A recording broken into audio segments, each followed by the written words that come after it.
ఋగ్వేదంలో గాయత్రి మంత్రానికి విశిష్టత ఉంది.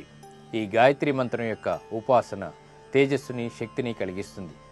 అనుకున్నటువంటి కోరికల్ని నెరవేర్చేటువంటి మహాశక్తి గల మంత్రం గాయత్రి మంత్రం. మరి ఈ గాయత్రి మంత్రం యొక్క విశిష్టత ఏమిటో పరిశీలిద్దాం. మననాత్ త్రాయతే ఇతి మంత్ర అంటే సదా జపించుట వల్ల రక్షించేది మంత్రం. గాయత్రి దివ్య మంత్రం ఋగ్వేదంలో 3వ మండలం 62వ సూక్తంలో చెప్పబడింది. దీని ఋషి విశ్వామిత్రుడు 62వ సూక్తంలోని 10వ మంత్రం గాయత్రి. ఈ మంత్రం ఛందస్సు గాయత్రి.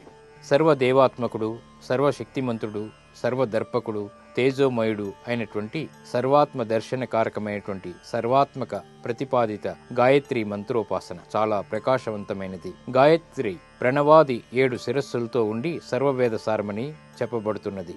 ఓం తస్య వితురోరేణ్యం భర్గో దేవస్య ధీమహి ధియో యో నః ప్రచోదయాత్. 3 పంక్తులు కలిగినటువంటి 24 అక్షరాల గాయత్రి మంత్రమిది. ఓ సర్వరక్షక, ప్రాణాధార, దుఃఖనాశక, సుఖ సచ్చిదానంద రూప, నీవు బ్రహ్మాండ వ్యాపకత్వం వహించి ఉన్నావు. సర్వపాప వినాశకమైనటువంటి ఈ మంత్రం నాకు శుభాన్ని కలిగించుగాక.